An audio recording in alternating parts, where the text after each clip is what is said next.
This is Tracy from RX Performance Rev Extreme. We're going to be releasing a series of how-to videos on crankcase evacuation, intake valve coking, and the proper installation of the RX oil separating catch can system. Okay, today we're going to be installing the RX dual valve system on the Ecoboost F-150 Ford truck. And to begin with, a little bit difficult to get up into, so we've got a ladder here to give us some assistance. First thing we're going to do, we're going to remove the stock oil fill cap, and we will set this aside and remove the engine cover itself and set it aside.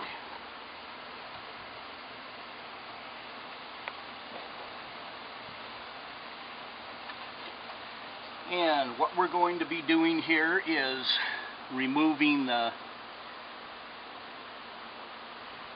clean side OEM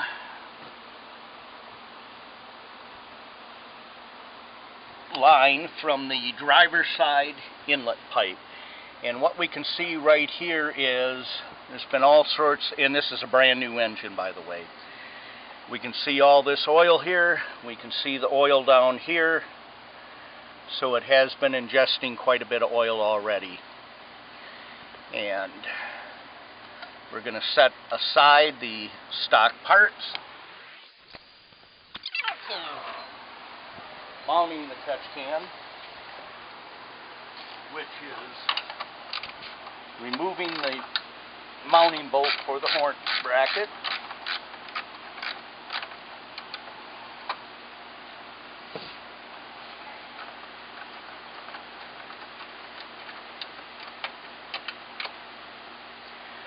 And we're going to take the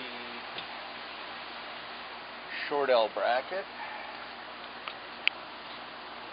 and we're going to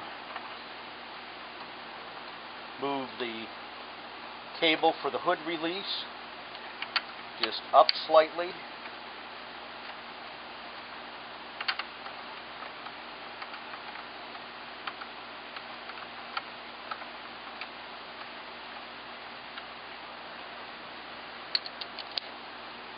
And tighten in the short L bracket.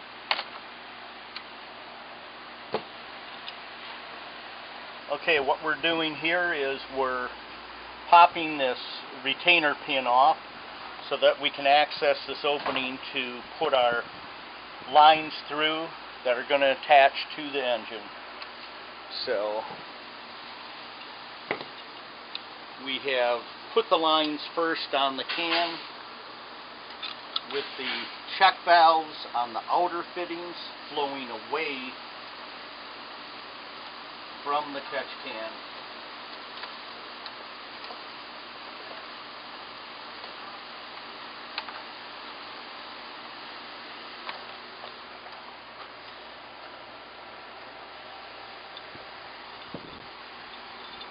Okay.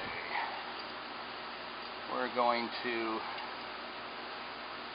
the Z bracket, which attaches to the can as shown, is going to mount into the L bracket, and a 7/16" wrench will tighten that up. So for now,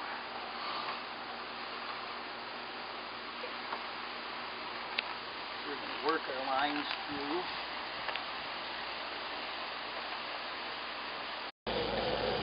Alright, we want to make sure that the bracket, the Z bracket, goes to the inside of the L bracket to give us clearance from a brace behind the grill. And you can do some fine adjustments here.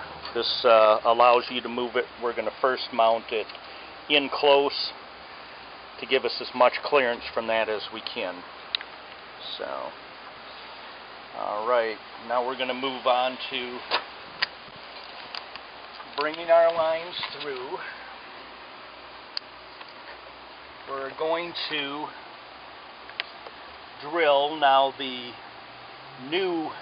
latest version of the latest version of the RX dual valve, instead of 3/8 lines, is coming now with 1/2-inch lines, so that you can remove the OEM line here, and you'll be able to slide them directly over without having to have the adapters. This one being an earlier one, we still are doing the adapters on this. So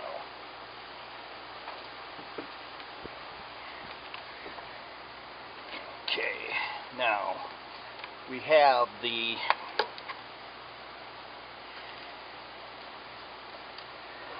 intake manifold vacuum is going to go to one of the outer fittings on the catch can, and you no longer will have this with the new ones, as this line itself will be able to force onto it good and snug.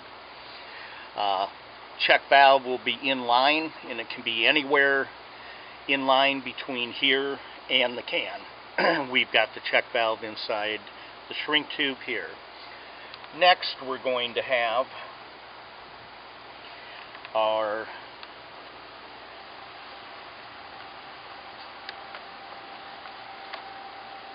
let's see here. Make sure I got the right ones. Alright, this being the center of the catch can is going to go to the PCV barb on the passenger side valve cover itself. Okay, with the current ones, it's going to be the larger diameter line, and you're going to be able to snugly put that line directly onto the OEM barb, so we don't have to do any reducers. Alright, next thing we're going to do is we're going to drill into the inlet tube, which we can follow this from the air box. See how it splits into two, and we're going to drill as close down here as we can to put our fitting in for our second outlet, which is this. So you can see we have our check valve.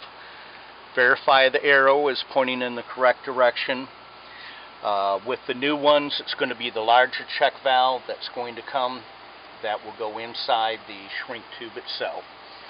And this check valve is going to be routine from this inlet over to the fresh air inlet on the driver's side that we had shown you earlier. And the check valve is going to need to be between the T between this, where we're going to have a T, and this will connect into it. Alright, we're going to tap into, we only have to drill into the passenger side pipe because we're going to use the OEM barb on the driver's side. We're using a 1/2-inch barb to barb, and we're also using a 1/2-inch drill bit. We put some grease on the drill bit so that we'll collect most of the shavings from drilling in. It is plastic. A small amount of shavings are going to pass through without causing any issue to anything. So we're going to pick a spot as close as we can to the turbo inlet, and we want to make sure we do not drill the charge pipe. We're drilling the pipe that comes from the airbox itself. And we've drilled it that easy. We're now going to wipe the grease off.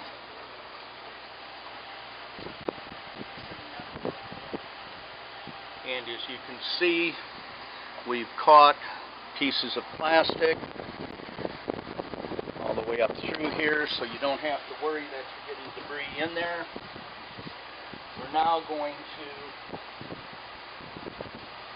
take and insert this 1/2-inch barb halfway into this pipe. Then we're going to force this in to the hole we drilled.